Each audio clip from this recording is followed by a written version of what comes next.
The sweet, distant mezzo voice mixed with the determined moaning of the Queen Anne-style cottage as it brawled against the forceful nor'easter storm.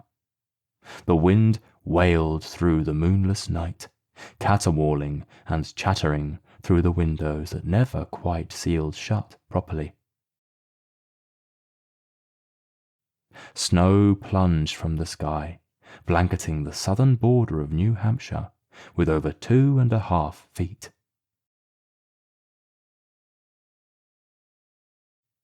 The mature honeymooners cuddled on the ancient Chesterfield. The fire in the hearth sizzled and crackled, casting its heat into the room, while the flames of candles, scattered around the first floor, performed modern dance solos. The guttering of the candles and the percussion of the fire added to the Christmas Eve's night cacophony. "Well," said the groom with a smirk in his voice, "you said you wanted an old-fashioned Christmas." "Dude," she replied, "I'd trade the old-fashioned for the power and heat coming back on, no problem."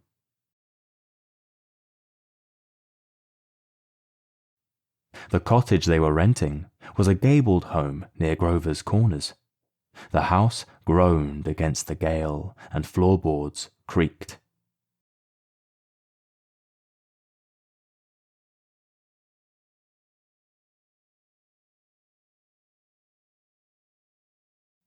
The couple each clutched stemmed mugs of warm mulled mead, and the heat defrosted their otherwise nippy fingers. They snuggled closer to one another, soaking in the cozy atmosphere as the snow pelted the windows, coating them in white sludge.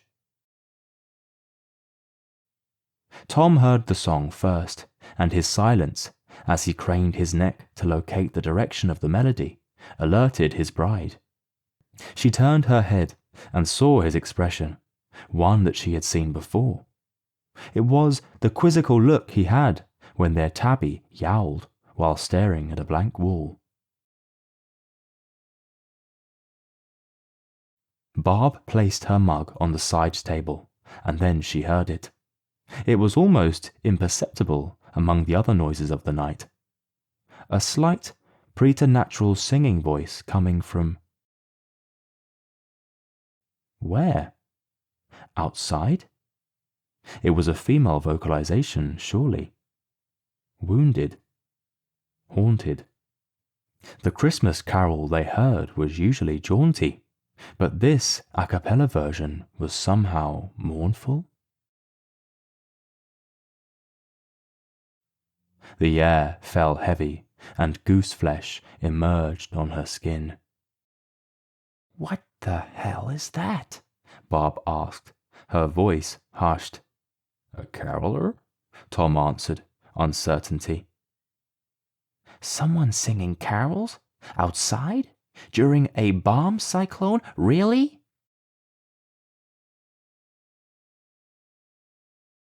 "Come on," said Tom, and the pair pushed themselves to their feet. He strode up to the front door, and the floorboard's edges scraped together under his weight, while Barb followed in his slipstream. He yanked the door open. The storm exploded into the cottage like an out-of-control sled rider. The wind rammed the door against Tom as he was propelled back into his bride. Snow drove its way into the front hall, and miniature whirlwinds formed and dissipated in the vestibule.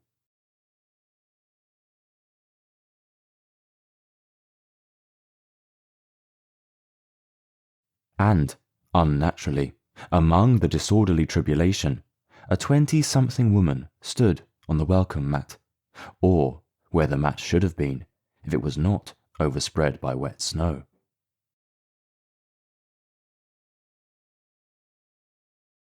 She sang, "Good masters and good mistresses, while sitting by the fire, pray think of the children who wander in the mire."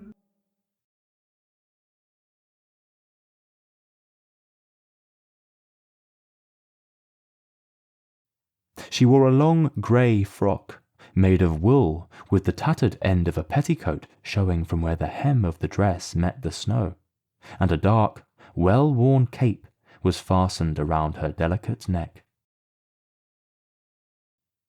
The bottom of the cloak lashed and whipped at the wind's command.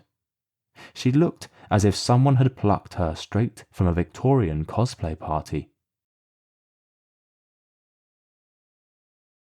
She had chestnut hair pinned on top of her head, dark brows, and pink lips. Her skin was the hue of a winter moon, and her eyes were grey but steely.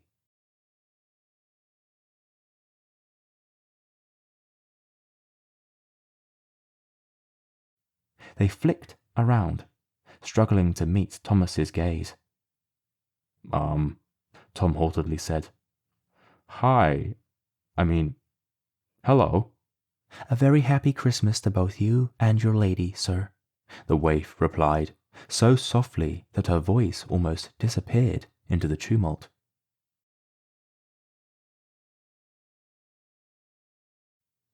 And to you, Bob answered, politely but confused.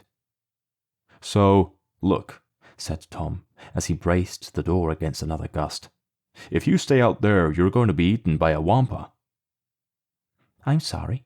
Eaten by what, sir? Asked the young woman. Never mind, said Tom. It's a Star Wars reference. She looked at him as if he had spoken in Khoisan.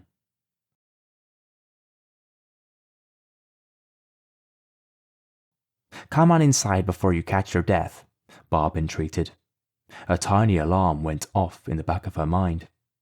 Something about invitations and thresholds. But what? She simply couldn't recall. The woman nodded, stamping her hobnailed soled boots on a small, snow-free space of the porch before entering the cottage. Tom battled with the storm to close the cottage's almost 2 centuries-old wooden door. Once done, the caroller placed her one possession, a battered wooden pail, closed with a lid, onto the floor, removed her cloak, draped it over her arm, and retrieved her pail.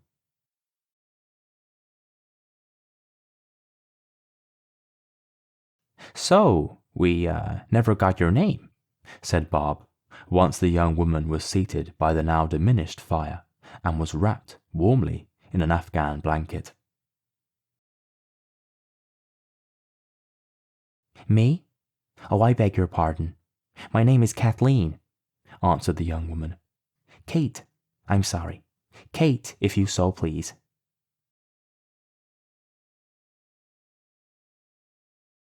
Cookie? Bob enticed. She offered the caroller a snickerdoodle from the small buffet tray she had set on the coffee table earlier for herself and her husband. I beg your pardon? Kate asked. Would you like a cookie? Bob asked, and proffered the treat to Kate once again. Kate looked puzzled, like an obedient sheepdog on hearing a new command for the first time. Oh, said Kate, coming to understand. The sweet cake, yes, I thank you so very much. She reached for the cookie, mouth pinched together. She stared at it in her fingers, as if it might turn into a set of sharp teeth and bite her. She brought it to her mouth, nibbled at first, and then ate it hungrily.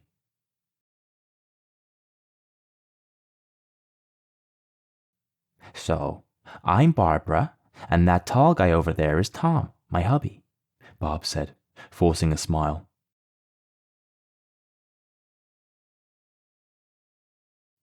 Tom offered the young woman a coffee mug of warm mulled mead.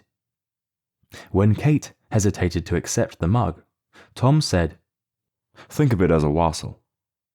Then he chuckled. You were wassailing, right? The wind hammered against the window, raking its nails along the bricks. Well, are you a singing telegram kind of thing? Bob asked, breaking the silence. "I don't understand," Kate stammered, and her countenance looked like a timorous child being told to sit on Santa's lap. "You know, like Eastern Onion, Singing Telegram?" The woman stared at her with widened eyes, biting her lip. Barb changed her heading. "Are you employed as a performer?" Barb was going to add, but Kate cut her off. Oh, I'm engaged by the Grover's Corners Board of Education. I teach."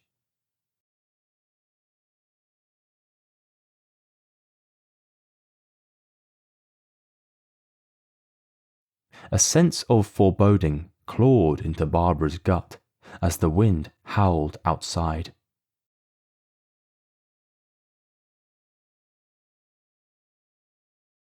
There was a strangeness about this woman. Her clothes, she noticed, had black singes on the hem, as if they had been burned. Silence washed over the room. The house creaked as the candlelight cast dancing shadows on the walls.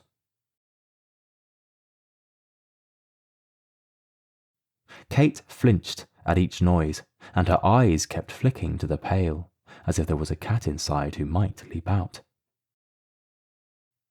Barbara watched her warily. Then, with the suddenness of a lightning strike, the power snapped on, and the room ignited with electric light.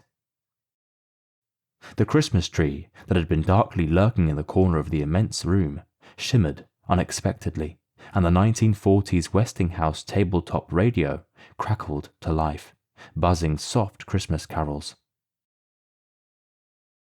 Kate shrieked, throwing herself off the chair and cowering on the floor. She clutched her knees as another cry ripped up her throat. The sound cut through Barbara's chest, and she shivered as panic clawed its way down her throat, wrapping their unforgiving fingers around her flesh.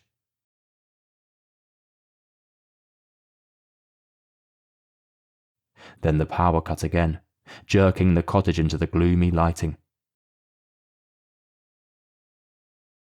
Kate sobbed, rocking back and forth as Barb knelt beside her, and the older woman's heart thrummed against her bones as she swallowed.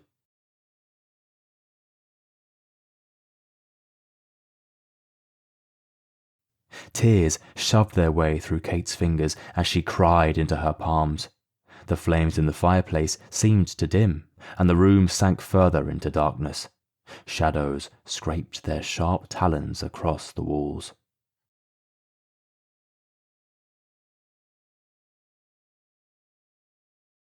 Tom caught his wife's eyes. "A damp washcloth," Barb ordered, "as cold as the tap will run."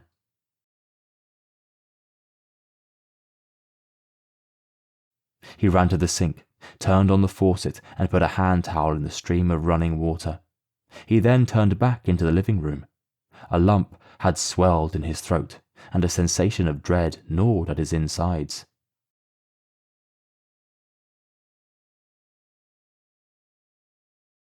Meanwhile, the storm outside echoed the strangled wailing oozing from Kate's throat.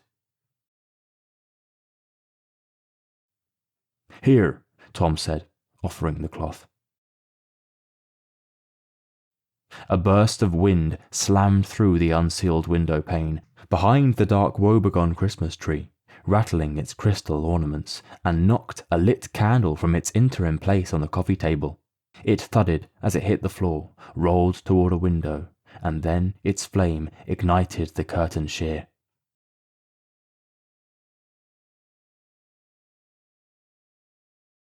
A flame billowed onto the curtain, hungrily burning the fabric. Kate yelped as Tom hollered, I got it, as he stumbled toward the kitchen to grab a fire extinguisher. But the flames licked their way up the curtains, fueled by the draft of wind seeping through the window nearest the hearth.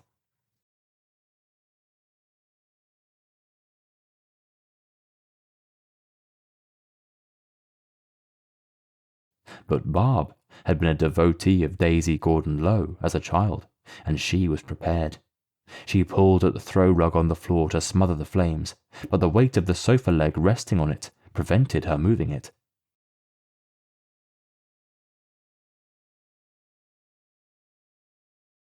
"My pail!"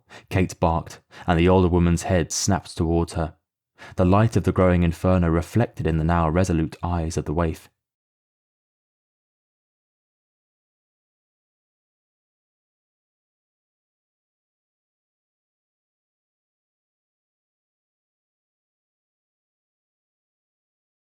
Nodding in panic, Barbara grabbed the pail, sliding the lid off.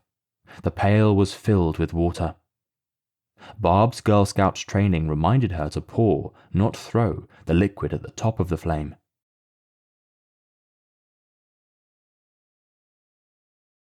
The heat of the fire scorched the skin on her arms as she lifted the bucket over her head, and she whiffed the pungent smell of burning hair.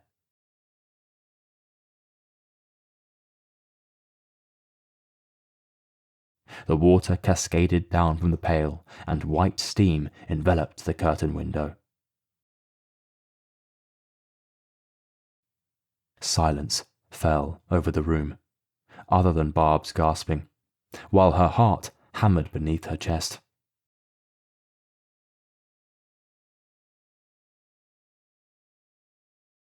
Tom charged in, extinguisher at the ready, but spied only the smouldering ruins of the shears. He activated the extinguisher, but it only impotently sent an insignificant amount of retardant before it emptied.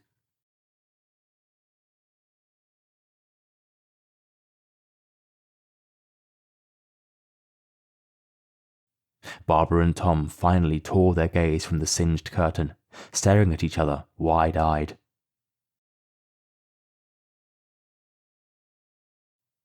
"You okay?" he asked. Barbara nodded. "Holy crap." "There goes our security deposit," Tom said, and scoffed. Barbara put down the pail, then turned to Kate. But she wasn't there. They searched the cottage, calling to the woman, and even looked for prints outside in the snow.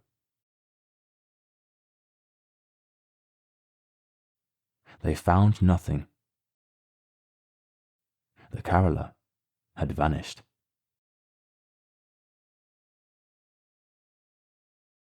"It was Katie then. Katie McKissick."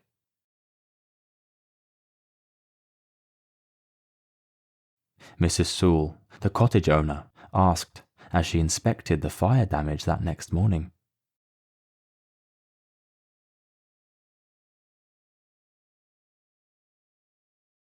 The power had been restored, and the tempest ended.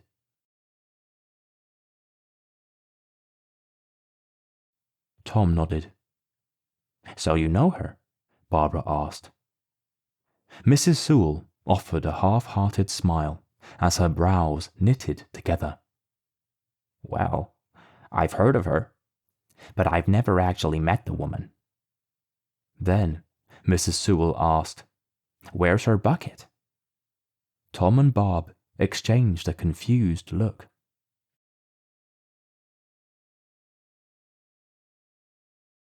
Barbara opened the closest door in the hallway and grabbed the pail and lid, passing it to Mrs. Sewell. She examined it, turning it over and holding it close to her face. She shook her head and let out a sly grin.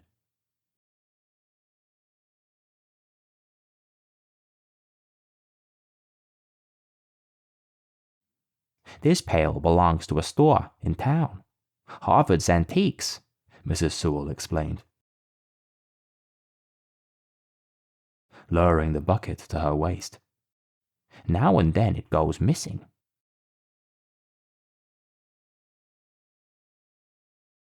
"See, Kathleen McKissick started teaching at the Grover's Corner School in 1854.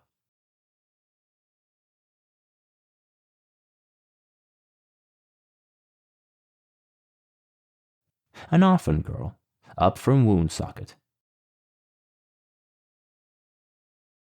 They say she had chestnut hair and November gray eyes. Nice Catholic girl. Reticent. And that's saying a lot coming from a New Hampshire Yankee. Then, on February 2nd of 1856, her single-room schoolhouse caught on fire. Started from the outside. No one minds how. Thing was, the children were inside. All 28 of them. Church bell chimed. It alerted the town. The folks tried to put together a bucket brigade, but the building went up so fast. I'm told Katie got out.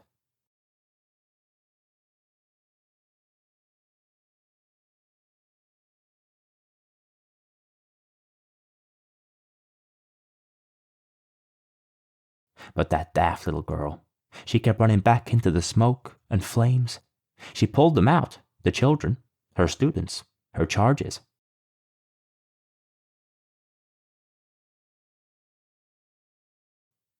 She got them out by ones and by twos, barely able to breathe by the end, choking on smoke, but charging back.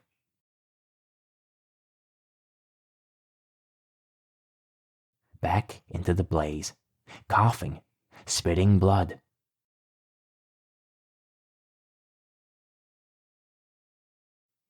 She got every child out, all 28.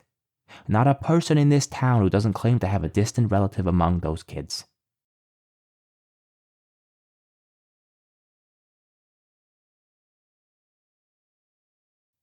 She died a bit later. That night, the smoke destroyed her lungs. Poor wretch. They buried her in the Catholic cemetery down in Polish Town.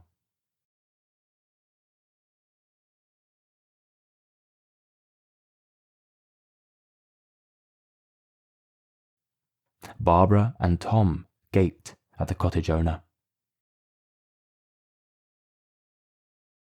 Now, this bucket, with its lid, turns up, Mrs. Sewell continued, every once and again. It always turns up.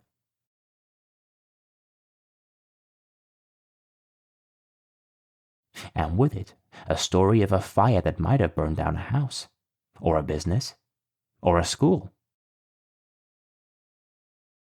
And how someone, somehow, puts it out before it gets going.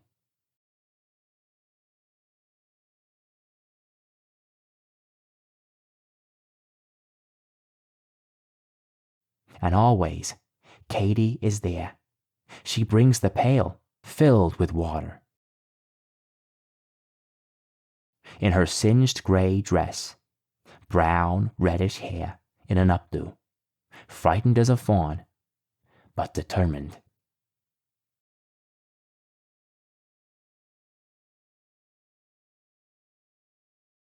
Mrs. Sewell offered the couple a room at her bed and breakfast instead of staying in the fire-damaged cottage.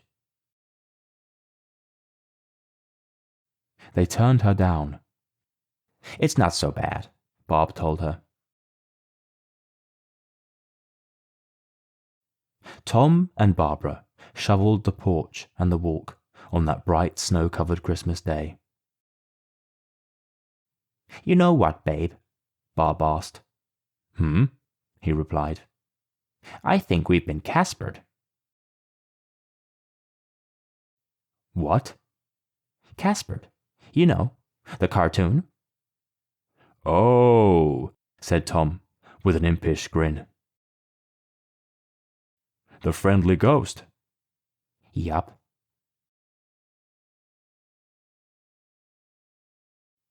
Love and joy come to you, and to you a wassail too, and God bless you, and send you a happy new year, and God send you a happy new